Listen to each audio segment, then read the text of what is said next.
नमस्कार साथियों, Neelkanth education online channel पे आपका स्वागत है। मैं आज जो सिद्धांत लेके आया हूं वो है parts of the brain involved in memory. स्मृति में मस्तिष्क के कौन कौन से भाग इस्तेमाल होते हैं, प्रयोग होते हैं। चलिए शुरू करते हैं। तो आज जो हम सिद्धांत देख रहे हैं वो है parts of the brain involved with memory.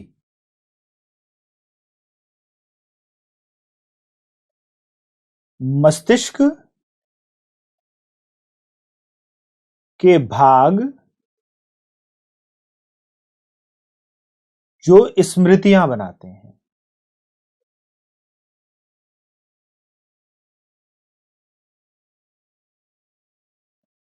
अब अगर हम इसमें देखें तो इसमें चार भाग बहुत महत्वपूर्ण हैं। सबसे पहले पे आता है एमिगडाला।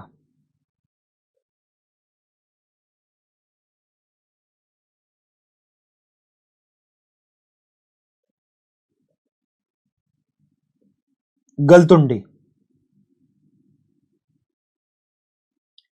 दूसरे पे आता है हिप्पोकैम्पस।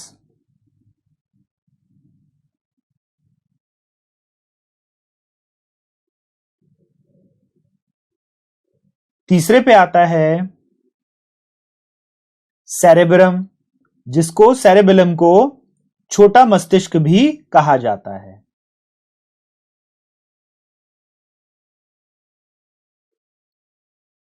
सेरेबेलम। और फिर चौथा आता है प्रीफ्रंटल कॉर्टेक्स, यानी अग्र मस्तिष्कीय वल्कूट।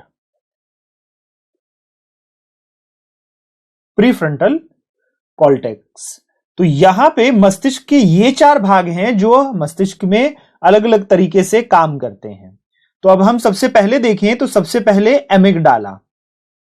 एमिगडाला किसके लिए काम करता है? तो एमिगडाला काम करता है अलग अलग तरह के इमोशंस और इससे जुड़ी मेमोरीज के जितने भी संवेग हैं, जैसे भय हो गया या अलग अलग तरह के संवेग जो हम देखते हैं, उनसे जुड़े जितने भी हमारे रहते हैं, उनसे जुड़ी जितने भी हमारी स्मृतियां रहती हैं, उनको ये भंडारित करता है। The emotions and the memories related with them. फिर दूसरा आता है हिप्पोकैम्पस। हम हिप्पोकैम्पस को देखें तो hippocampus is associated with declarative and episodic memory as well as the recognition memory. तीन तरह की चीजों के ऊपर बात करता है। तो अगर हम गलतुंडी को देख रहे हैं तो गलतुंडी, ये जो गोल भाग है ये गलतुंडी है, जबकि जब हम हिप्पोकैम्पस को देख रहे हैं तो ये इसके पीछे वाला जो भाग है ये हिप्पोकैम्पस है। तो अब अगर हम हिप्पोकैम्पस में देखें कि हिप्पोकैम्पस में क्या क्या चीजें स्टोर होती हैं, तो जो हिप्पोकैम्पस है, हिप्पोकैम्पस में पहली चीज जो बनती है हम देखेंगे वो है डिक्लेरेटिव मेमोरी, यानी यहां पर घोषणात्मक स्मृतियां।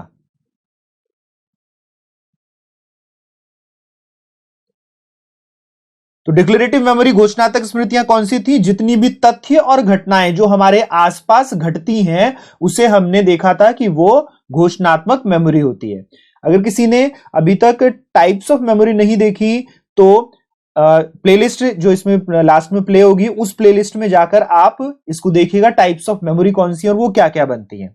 दूसरा ये करता है एपिसोडिक मेमोरी, यानी एपिसोडिक मेमोरी का मतलब हुआ प्रासंगिक स्मृति। जिस घटना में हम होते हैं उससे जुड़ी स्मृति को प्रासंगिक स्मृति या एपिसोडिक मेमोरी कहा जाता है। तो उसको भी ये स्टोर करता है, प्रोसेस करेगा। और तीसरी चीज जो ये करता है वो क्या करता है? रिकॉग्निशन मेमोरी, यानी पहचान की स्मृति।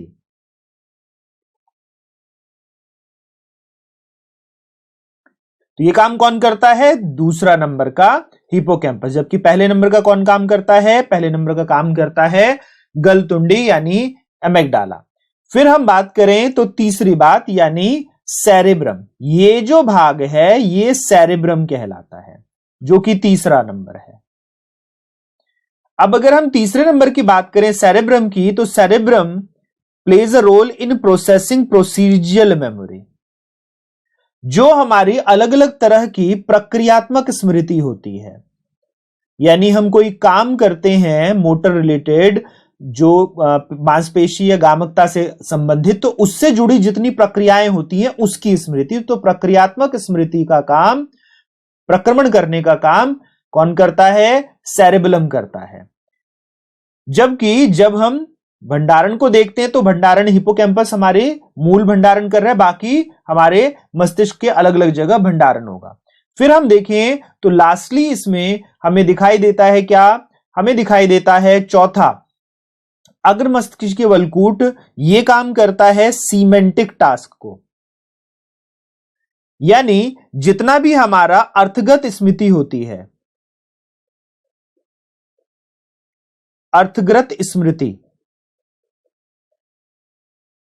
जितनी भी सीमेंटिक मेमोरी होती है, उसको ये भाग, जो आप नीले रंग के में देख रहे हैं भाग, ये भाग हमारे अर्थगत स्मृति, यानी जितनी भी हमारी अलग अलग तथ्य और संप्रत्य, फैक्ट्स, कंसेप्ट्स, ये सब जो होता है, तथ्य, संप्रत्य आदि, ये सब मेमोरी, यानी जितनी भी भाषा के रूप में चिंतन की स्मृति होती है, वो जहां स्टोर होती है वो होता है अग्र मस्तिष्कीय वलकूट। तो ये हमारे चार भाग हैं जो कि स्मृति के लिए कार्य करते हैं। ये सभी हमारी मेमोरी के लिए काम करते हैं।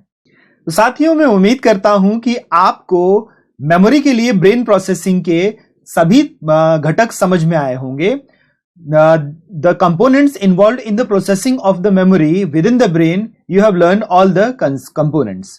तो जो लोग इस वीडियो को देख रहे थे उन सभी का धन्यवाद। मैं इस तरह के छोटे छोटे बाइट जिसमें बहुत महत्वपूर्ण कंसेप्ट्स को लेके आपके सामने प्रस्तुत होता रहूंगा। फिर मिलते हैं साथियों, नमस्कार।